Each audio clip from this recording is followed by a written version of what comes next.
pieces of breads, I use 650 grams of all-purpose flour. You can steam, you can bake, but my own version is to fry. I discovered new design or shaping of breads. And this can be steam or bake. But my own version is to fry. So this is ready to fry now.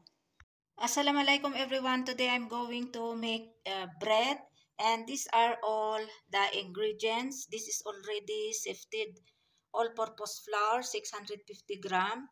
And 1 cup of sugar, 100 gram of sugar, 1/2 teaspoon of dry yeast, 1 teaspoon of salt. I use this kind of measuring spoon, and 250 ml of Tetra Pak milk, and 1 organic whole egg. You can put only white egg, but I have to put also together with this egg yolk and egg white, and 2 tablespoon of cooking oil. Sorry, nabulol na ako. So I'm going to start now to mix all these ingredients. Now we make hole in center like this, and then put the sugar, and this is yeast, dry yeast, salt, and then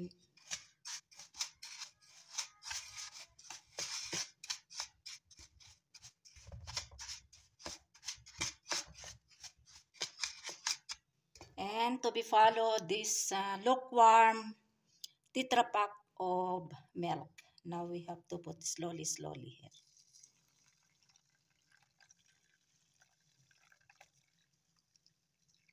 I think I will not put all.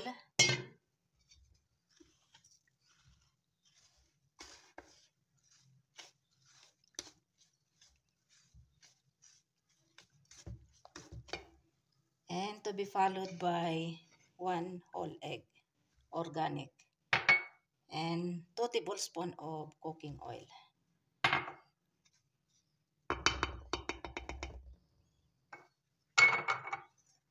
Now we can use this one.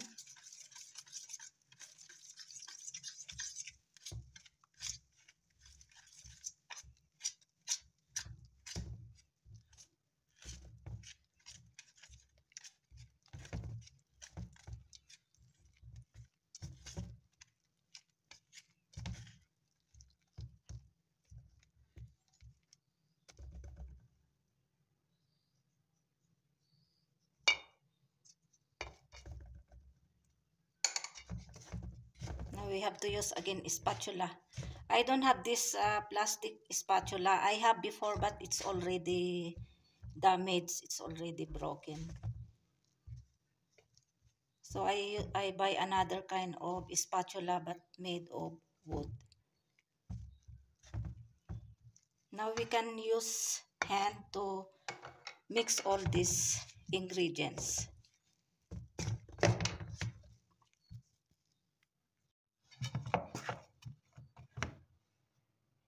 Start kneading for 5 minutes so that way it will become good. Ayan. Masahiin ang husto para maganda yung dough.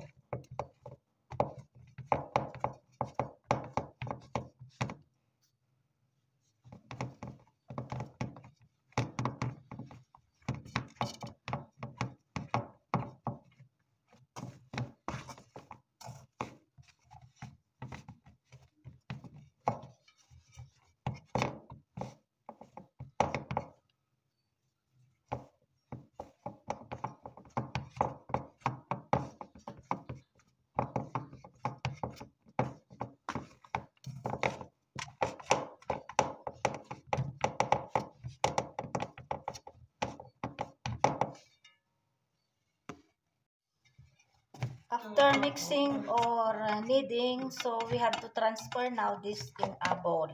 And we have to put some oil here. Grease with some oil.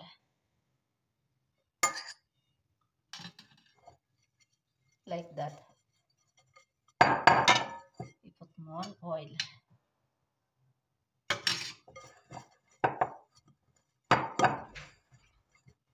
And then we have to transfer now this one here. Ayan.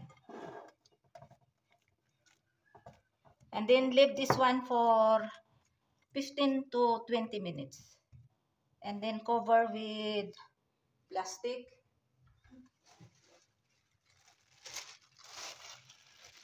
Like that.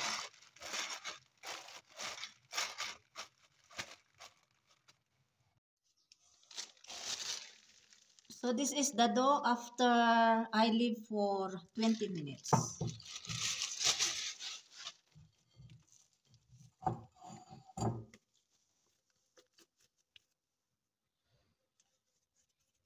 Sprinkle with flour.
If you have cutter, then it's much better, but I don't have cutter, so I use this knife.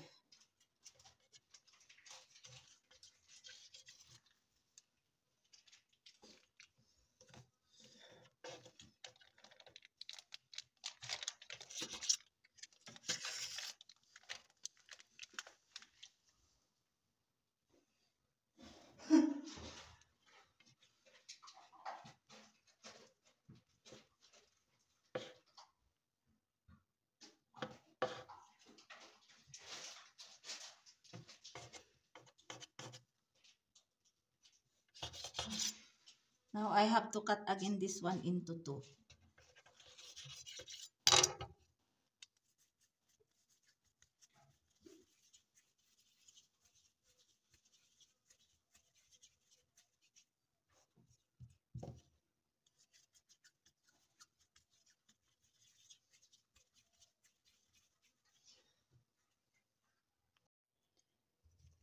So these are the balls. I divide it into 12 pieces of balls.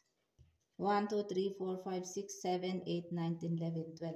Now we have to start now rolling this.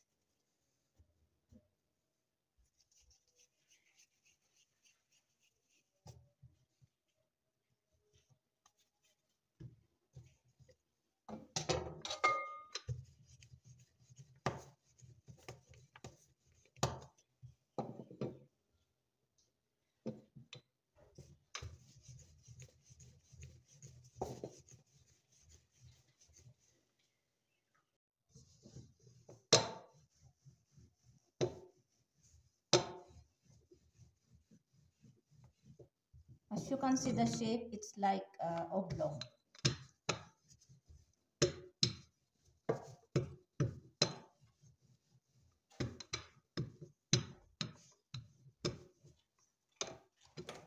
Now we can put some butter here and dough.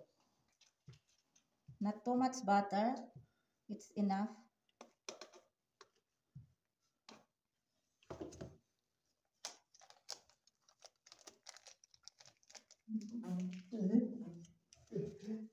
And then you have to do like this.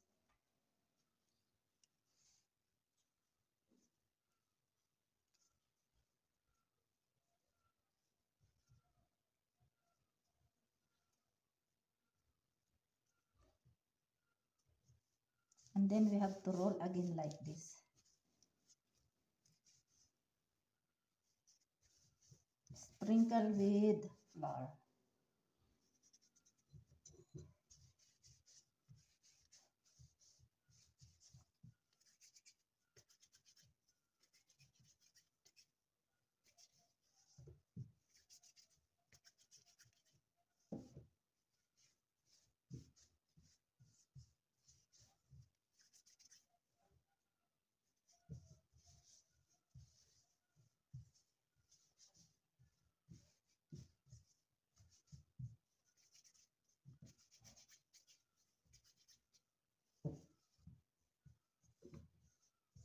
And now we have to do like this, and then put like this, and this one you have to put like this, and you have to like this.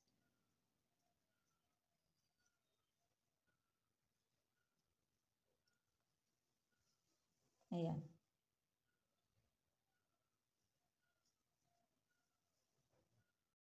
Now you have to repeat again the same.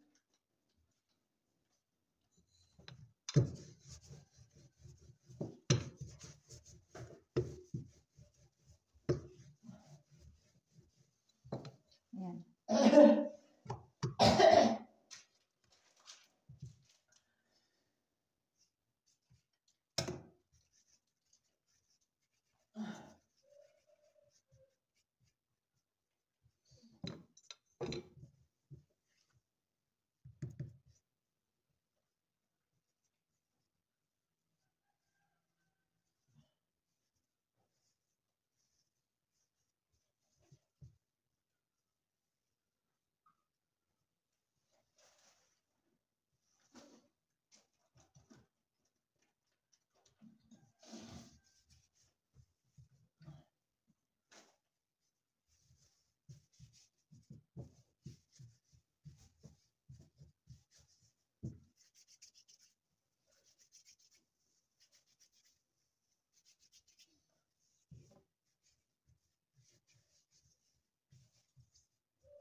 Dip with flour, and then make like this, and then roll it.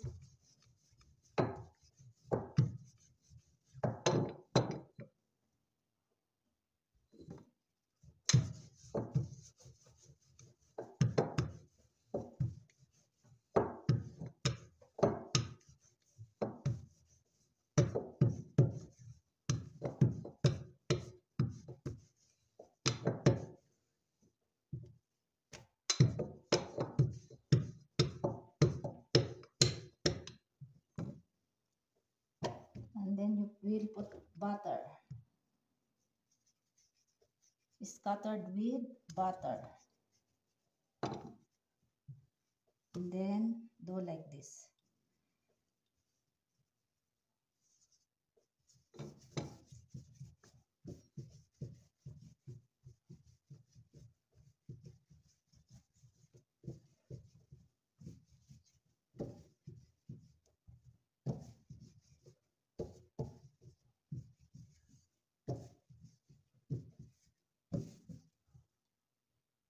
And then make like this, like that, like that.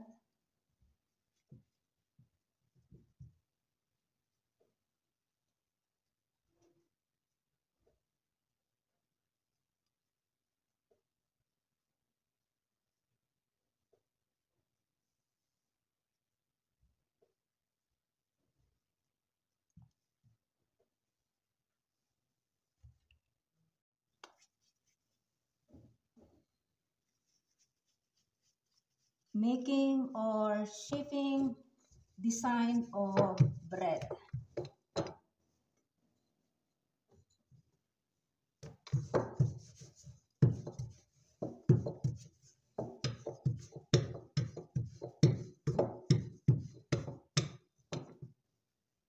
It's like oblong, and then you put butter here.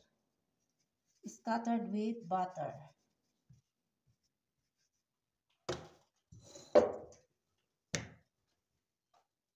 And do like that.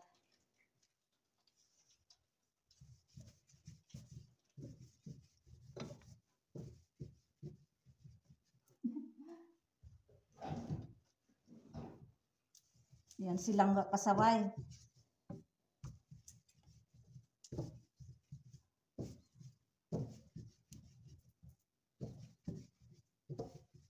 You see how long this one, and then do like this and like that, just like you are making rope.